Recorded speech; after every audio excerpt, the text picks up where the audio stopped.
Kids can see everybody, family, friends. So here it is, and I welcome you all and thank you all for coming. This is so great. This makes me feel so good. And I'm sure you've noticed some of the crazy pictures we put up of our youth and our older age as well. So take a look at that if you haven't. And I'm going to turn the microphone over to Susan for a second. So here she goes.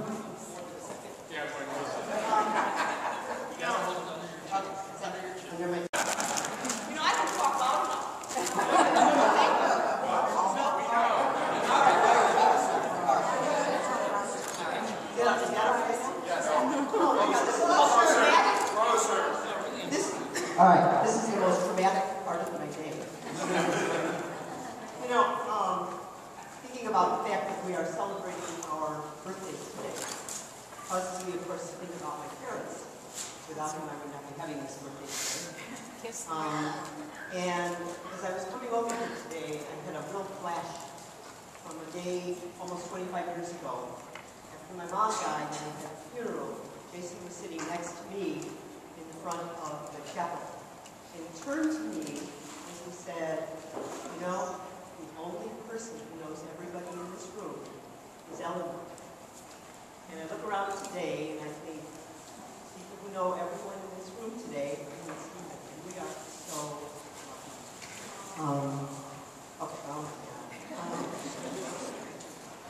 I just look around and I'm overwhelmed.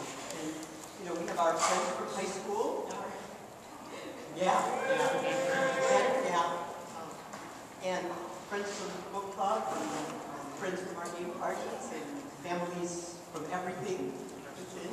Friends from Circle Pines, friends forever.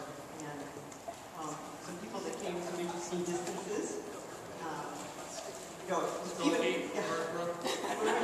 we were talking about this, to us at this stage of our lives, Skokie is a big deal, so we're really excited. But we also have friends from New Orleans, our children from California, we have our friends from Michigan, and we also got a letter from the mail before this card that said, expect to surprise guests, and in came our friends from Atlanta, Georgia. Dan and Deb. Dan was with high school with us, and we have kept him in our lives with Deb. So, this is really amazing. And then the other thing I wanted to talk about was my father, who's the other half of why I'm here today. Many of you know that a little over a year ago, he was in an auto accident. He was a pretty sick puppy. So, there are two reasons why I am very glad he's here today. Number one, that he made it through some pretty horrific stuff and looks like he's, but now back to his 65-year-old look. And the other thing is that, unbeknownst to Stephen and me, when we were planning this party, he decided that he needed to be a co-host with us. And so, again, unbeknownst to us, he stopped by our house one day to drop off a check for us to use for this party. But what he forgot about is that we have a burglar alarm in our house now. So, my fast-footed father made it in the house, put the check on the dining room table, fled my house in the getaway car, and when the police came, he was gone. Thanks to that, he was not arrested, and he is here today. So we are doubly blessed.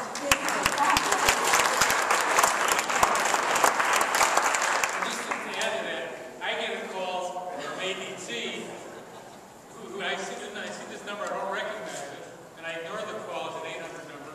My neighbor called and says, somebody got into your house through the door. I said, the door? I said, oh my God, yeah, let the police come. Could not figure this, of course, everything was okay. And then that day, as Susan said, we found this envelope in our neighbor. Hey, how are you? Good. So, consequently, this party has gone from 130 years to 229. Did you tell him? His birthday is April. Coming up very soon.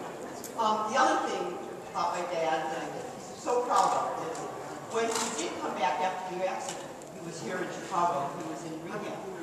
He was there one day and the PTs were talking about their children in college. And my father sits there very angelic look like and says, "You got kids in college? I got 3 kids on Medicare."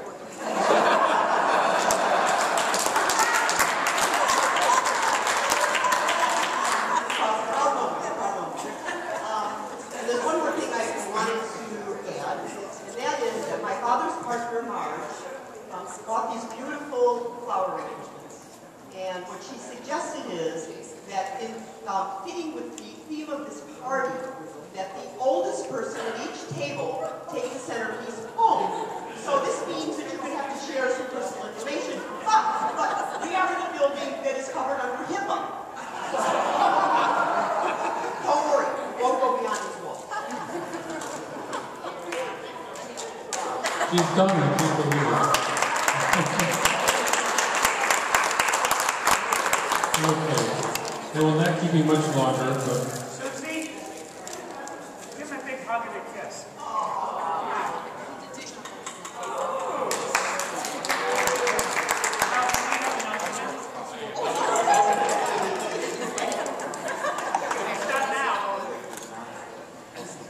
so I had a little something that I wanted to say. And what happened was I thought about this song that I heard by a folk singer by the name of Fred Holston years ago. It was written by a guy by the name of Ken Hicks. And some of you might know the song. It's called All the Good People. And I hope I can get through this without crying. So I'm just going to read it because my singing voice isn't the greatest. But here's how it goes. And I changed a little bit of the lyrics to fit make it appropriate. This is a song for all the good people who've touched up our lives. This is a song for all the good people, the people we're thanking our stars for tonight. This is a song, I wrote some notes here, so this is a song for all our companions who knew what we needed was something they had. Food on the table, a heart that was able to keep us just this side of sad. This is a song for all the good travelers who passed through our lives as they moved along. The songs and the music, the jokes, good and bad, each knowing the other was a good friend to have. Some helped in small ways, some helped us in all ways. Some cheered us on. Some cheered us on when we ran out of fight. Many a dear friend, though a one-time-a-year friend, I know they would come if we called them tonight. So this is dedicated to all of you that are here and all of our friends and family who were unable to make it because of distances or other engagements. And this is how we all feel about you. So thank you so much.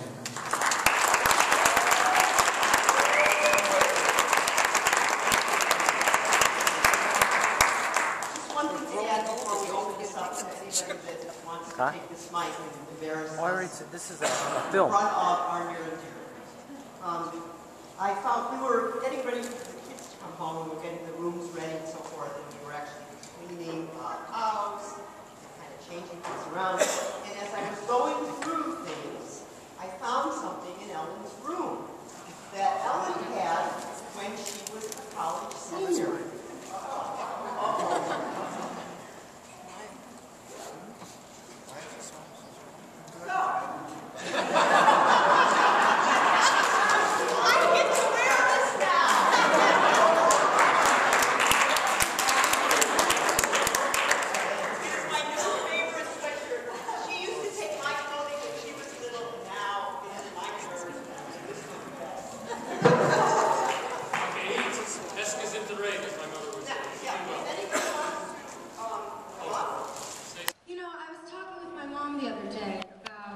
Horrendous outfit I wore to a freshman year dance. I think there were like twisted cornrows involved and some sort of mesh white tank top. And I said to her, how could you let me out of the house wearing that? How could you do that? And you know, she said to me, well, you know, I just needed to let you figure it out for yourself. And I'm sitting here thinking that is really my parents to a T. I was quite a handful, for those of you who didn't know me. And my parents have always just let me do my thing and find my way. And I really appreciate it, guys. Talking about all this age, I have to tell you that Ina and I had to turn around and go back to the house because I forgot my teeth. Well, you can laugh, but you don't want to come and eat lunch without your teeth.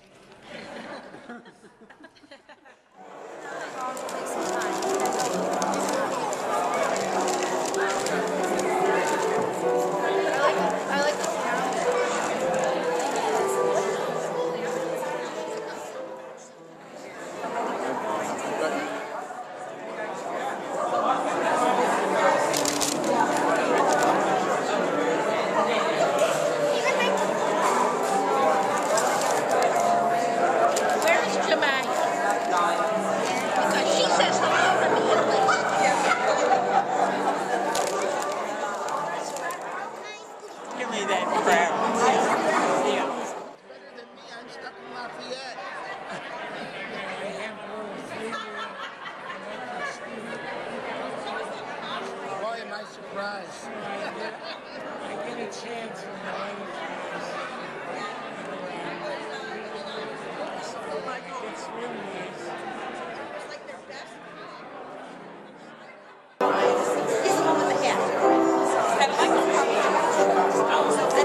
And I gave the kind of